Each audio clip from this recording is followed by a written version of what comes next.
உலக இரட்சகருமாய் இருக்கிற இயேசு கிறிஸ்துவின் நாமத்தில் லாகிம் டிவி வழங்கும் ஆட்டுக்குட்டியானவரின் சத்தம் என்கின்ற இந்த நிகழ்ச்சிக்கு உங்கள் யாவரையும் நாங்கள் அன்போடு கூட வரவேற்கிறோம். இருக்கிற இடத்தில் கண்களை மூடி ஜெபிப்போம்.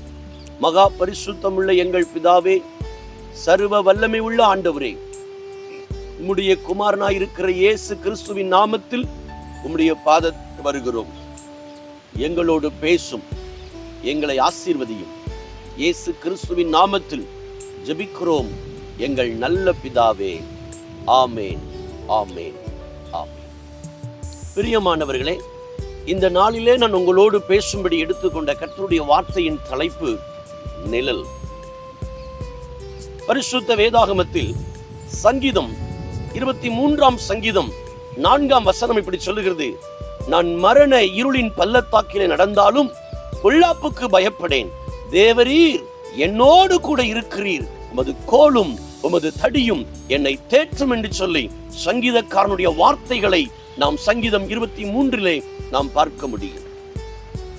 ஒரு அருமையான தேசத்திலே தகப்பனும் மகனும் அவர்கள் அப்படியே சாலை மார்க்கமாய் நடந்து போய் கொண்டிருந்தார்கள். கொஞ்ச நேரம் தகப்பனுடைய கையை பிடித்துக் கொண்டு ஆங்காங்கே வேடிக்கை பார்த்து சந்தோஷமாய் நடந்து போய் கொண்டிருந்தார்கள். சற்று தூரம் போன பிற்பாடு தகப்பனுடைய கையை விட்டுவிட்டு தகப்பனுக்கு முன்பதாக அந்த அருமையான குட்டி தம்பி வேடிக்கை பார்த்து நடந்து கொண்டிருந்தான். சாலை ஓரத்தில் ஒரு மிகப்பெரிய வாகனம், ஒரு ட்ரக், அது கடந்து வந்தது. அதனுடைய நிழல் அப்படியே அந்த சிறுவன் மேல் அந்த நிழல் அப்படியே பட்டு அந்த வாகனம் கடந்து போனது. இதை பார்த்து பயந்து கதறி தகப்பனத்தில் ஓடி வந்தான். அப்பா, இந்த லாரி என் மீது மோதிவிட்டது என்று சொன்னான். பொழுதுடைய தகப்பனார் சொன்னார், லாரி அல்லப்பா, அதனுடைய நிழல் தான் உன்மேல் பட்டது. இதற்கெல்லாம் நீ பயப்படாது, நான் உன்னோடு இருக்கிறேன் என்று அந்த தகப்பன் அவனை கையை பிடித்துக் கொண்டு மறுபடி தன் வீட்டிற்கு அவர் கடந்து போனார் என்று சொல்லி நான் வாசித்தேன்.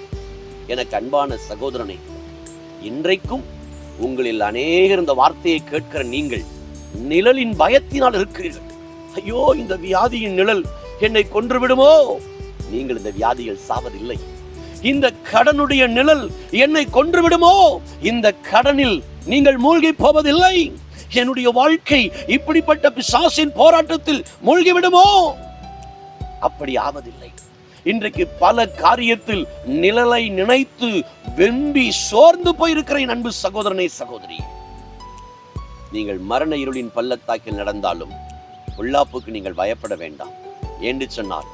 உங்களை ரட்சித்த ஆண்டவர், உங்களை அபிஷேகித்த ஆண்டவர், உங்களை வேறு பிரித்த ஆண்டவர், உலக தோற்றத்துக்கு முன்னமே தாயினுடைய கற்பத்தில் நீங்கள் கருவாய் இருக்கும் போது உங்களை பெயர் சொல்லி அழைத்து அறிந்திருக்கிற ஆண்டவர் ஒரு தீமையும் உங்கள் வாழ்க்கையில் வராதபடி உங்களை பாதுகாப்பதில்லை உண்மை உள்ளவராய் இருக்கிறார்.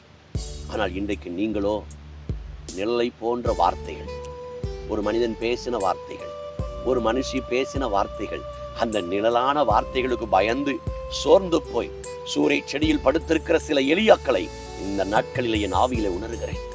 மனிதனுடைய வார்த்தைகளை கண்டு கலங்கி போய் சோர்ந்து போய் உடைந்து போய் உங்கள் அழைப்பை மறந்து உங்கள் அபிஷேகத்தை மறந்து சூறை செடியில் படுத்திருக்கிற எலியாவே, இந்த நேரத்தில் ஆண்டவர் உன் விலா எலும்பை தட்டுகிறார்.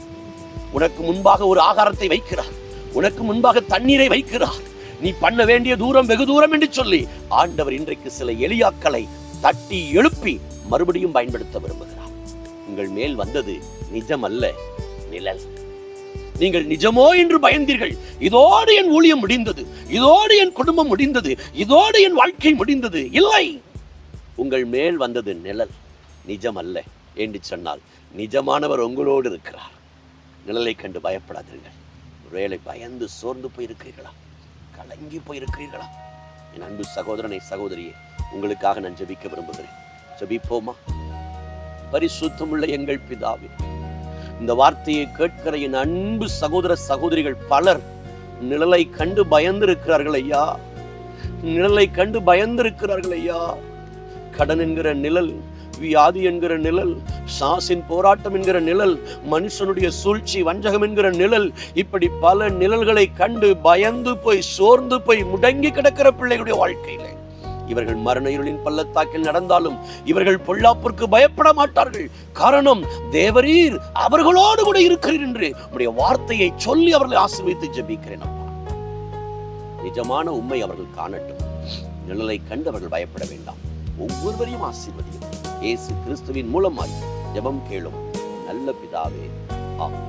எனக்கு பிரியமானவர்களே, இந்த நிகழ்ச்சி உங்களுக்கு ஆசீர்வாதமாய் இருக்கும் என்று நான் கர்த்தருக்குள் விசுவாசிக்கிறேன்.